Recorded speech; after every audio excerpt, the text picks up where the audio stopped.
Okay guys, अब हम लोग देखेंगे हम लोग को स्टैम्प ड्यूटी पे करना कब रहता है और कैसे रहता है। First of all, stamp duty क्या होता है? Stamp duty is the duty paid by the seller to their respective DP. हम लोग का डीपी जब भी प्रोसेस करेगा शेयर्स ट्रांसफ़र को, तो हमें उसको एक स्टैम्प ड्यूटी पे करना रहेगा। वो सिर्फ सेलर पे करता है, बायर पे नहीं करता। So it is paid by the seller only. हमने यहाँ पर ये देखा कि अब इसको पे कैसे करना है, तो अमाउंट पहले कैलकुलेट करेंगे, देन हम देखेंगे हम इसको पे कैसे करते हैं। अमाउंट कैसा रहता है इसको?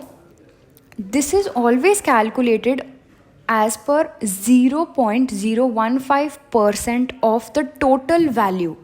जो आपका टोटल वैल्यू ऑफ ट्रांजैक्शन है उसका 0.015%। फॉर एग्जाम्पल, अगर 1 लाख का ट्रांजैक्शन है तो 15 रुपीज़ रहेगा। एंड अगर हम कहते हैं कि मैंने 1000 शेयर्स सेल किए एट द रेट ऑफ 200 पर शेयर, सो मेरा टोटल कंसिडरेशन वैल्यू बन गया 2 लाख रुपीज़। सो अब मेरा स्टैम्प ड्यूटी कैसे हम कैलकुलेट करेंगे? 0.015% into 2 lakh, that would be 30 rupees to be paid. Net 30 rupees मुझे पे करना रहेगा। अब मैं इसको पे कैसे करती हूँ? मेरे पास 2 अकाउंट्स रहते हैं। मेरा अकाउंट आइदर CDSL के साथ रजिस्टर्ड होगा या NSDL के साथ रजिस्टर्ड होगा। जो भी मेरा अकाउंट है वो जिससे भी रजिस्टर्ड है, मुझे वो देखना है। अगर मेरा अकाउंट NSDL है तो मैं NSDL की साइट पर जाके पे कर दूँगी, जिसका वीडियो हम लोग ने टैग किया हुआ है for the next video. And अभी अगर मेरा अकाउंट CDSL अकाउंट है, सो हाउ विल आई पे द स्टैम्प ड्यूटी, वो मैं यहाँ पर एक्सप्लेन नीचे कर देते हैं। हम लोग का अगर CDSL अकाउंट है, so the stamp duty will be paid only through net banking और ऑफलाइन RTGS या NEFT। मेरे पास अगर नेट बैंकिंग का ऑप्शन अवेलेबल रहेगा तो मैं नेट बैंकिंग के थ्रू कर लूँगी। अगर मेरे पास नेट बैंकिंग का ऑप्शन अवेलेबल नहीं है, सो मुझे फिजिकली बैंक के पास जाना पड़ेगा और वहाँ जाके NEFT एंड RTGS करना होगा। सो अब मेरे को अगर पे करना है, so how do I do it? मैं अपने नेट बैंकिंग में लॉगिन करती हूँ। सो नाउ मुझे डायरेक्टली पे करना है। सो पे करने के लिए अकाउंट नंबर रिक्वायर्ड रहेगा, मुझे किस अकाउंट में पे करना होगा। मुझे IFSC रिक्वायर्ड रहेगा, name of account holder and amount. So first हम देखते हैं अकाउंट नंबर क्या रहता है। अकाउंट नंबर रहता है CDSD एंड आगे 16 डिजिट का BOID, दैट इज़ 8 डिजिट्स का क्लाइंट DPID एंड 8 डिजिट्स का क्लाइंट ID। सो वो आपका नाउ हमारा अकाउंट नंबर क्या रहता है?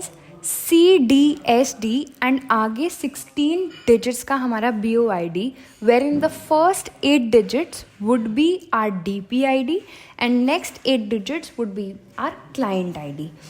CDSL को कैसे पता लगेगा कि हम लोग ने पे करा है? सो हमारा DPID, हमारा क्लाइंट ID, टोटल 16 डिजिट्स का अगर हम फिल करते हैं अकाउंट नंबर में, तो वो हमारे अकाउंट के लेजर में ही रिफ्लेक्ट करेगा CDSL के पास। CDSD हम क्यों लिखते हैं? CDSL stamp duty. इससे हमारे को हमेशा याद रहेगा कि हमें CDSD क्यों लिखना है। एंड आगे हमारा ही अकाउंट का जो BOID है, that is DPID, client ID, वो मेंशन करेंगे। मैं आपको एक एग्जांपल यहाँ पर ये दे देती हूँ कि अगर मुझे अपने अकाउंट के लिए पे करना है तो मैं उसको कैसे करूँगी? CDSD, ये तो मैंडेटरी रहेगा ही। एंड देन आगे मैं लिखती हूँ 1203800, this is my DPID and next 8 digits would be my client ID। सो ये मेरा अकाउंट नंबर बनता है जिसके अंदर मुझे अपना स्टैम्प ड्यूटी पे करना रहेगा।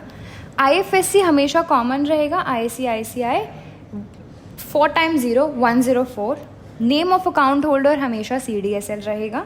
एंड अमाउंट जो भी हम लोग टोटल ट्रांजैक्शन वैल्यू को लेकर 0.15% उसका कैलकुलेट कर लेते हैं, वो मेरा टोटल अमाउंट बन जाएगा। So this is how we pay CDSL stamp duty.